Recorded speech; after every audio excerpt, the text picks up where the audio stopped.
북한 내부를 심층 분석해보는 클로즈업 북한입니다. 초대형 공연에 집단주의와 주체 사상을 강조하는 공연 양식을 고수해왔던 북한 무용계가 변화를 시도하고 있습니다. 북한은 60년대 숙청했던 월북 무용가 최승희를 복권하는가 하면 탭댄스와 같은 서양 무용도 도입하고 있는데요. 북한 무용계에도 변화의 바람이 불까요? 클로즈업 북한에서 자세히 전해드립니다. 지난 1월 15일 평양 사유문화회관에서 북한군 예술단의 음악무용 종합공연이 열렸다.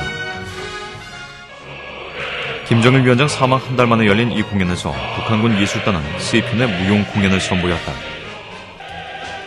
강성대국 건설에 박차를 가하자는 내용의 무용 공연에서는 오케스트라의 연주와 합창에 맞춰 빠르고 정확한 동작의 군무가 눈길을 끌었다.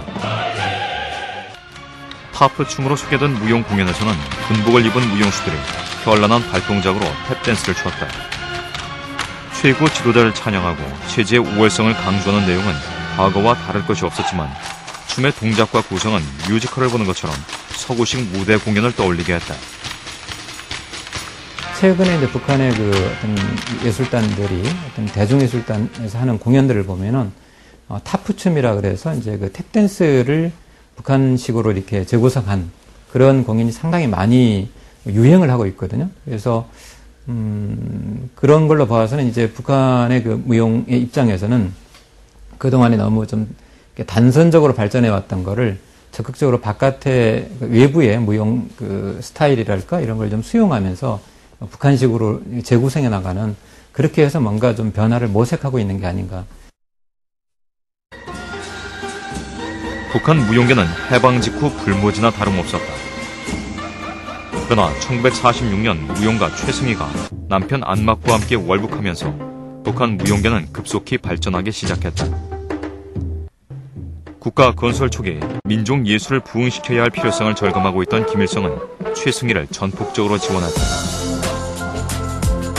최승희는 평양에 최승희 무용연구소를 설립하고 최승희식 춤을 북한 무용계에 널리 보급했다. 47년도 또 보살춤이랑 장고춤 이런 최승희 춤을 많이 봤어요. 해방전부터. 그렇기 때문에 최승희 선생에 대한 말하자면 나도 커서 훌륭한 무용수가 되겠다는, 북한의 최승희 제자 이렇게 하게 되면 많이 많거든요. 그래서 정말 강천옥, 강옥채, 정순이, 태정란이, 한송숙이, 정말 6.25 전쟁 이후에도 북한 무용계에서 최승희의 위상은 절대적이었다. 이 시기 최승희는 심청전, 사도성 이야기 등 우리의 전설이나 설화를 소재로 한 무용극을 주로 선보였다. 그러나 1960년을 전후로 북한 무용계에 변화의 바람이 불기 시작했다. 60년대 이후로 사회주의를 부르짖기 시작을 하죠. 이제 연안파가 숙청도 되고 이러면서 이제 서서히 북한에서 사회주의 예술을 내세우기 시작을 합니다. 60년대 넘어오면서부터는 동무보다는 이제 집단적인 성격의 작품들이 많이 창작이 됩니다. 내용적으로는 공산주의 사상을 고취시키는 내용의 무용극이 점차 북한 무용계의 주류로 자리를 잡기 시작했고, 형식적으로는 5명 이상의 무용수가 투입되는 군무 중심의 공연이 주류로 부상했다. 1960년대 말 북한 무용계는 또 한 번의 커다란 변화를 맞이한다. 김일성 주석이 아들 김정일을 노동당 선전선동부 과장에 임명한 것이 변화의 시발점이었다. 당시 20대 후반이었던 김정일은 북한 예술 분야 전반에 이른바 주체 예술을 강조하기 시작했다. 60년대 말 김정일이 대두가 되죠. 정치 무대에 대두가 되면서 주체 예술을 부르짖기 시작을 합니다.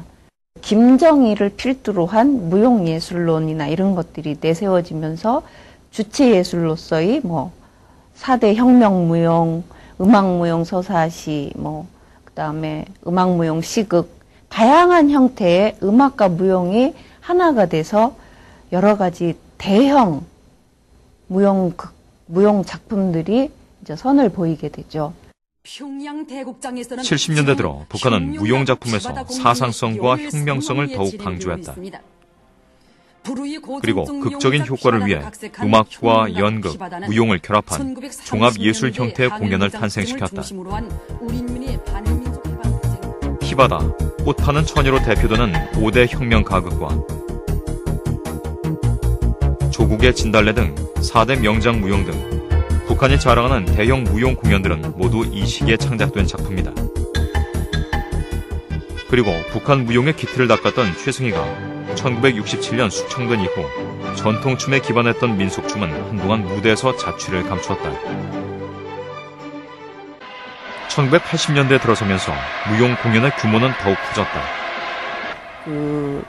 아무래도 집단성을 강조하는 그런 사회주의 국가다 보니까 예술에 있어서도 조금 더 확장되고 조금 더 많은 인원이 이렇게 우리는 일치단결해서 한마음으로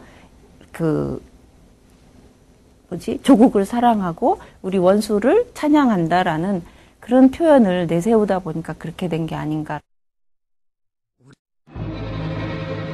지난해 11월 평양 대극장에서 창작무용극 사도성 이야기에 막이 올랐다.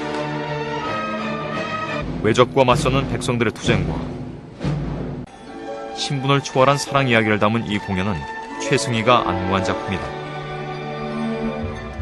지난해 북한은 탄생 100주년을 맞은 최승희를 기념하기 위해 다양한 행사를 개최했다.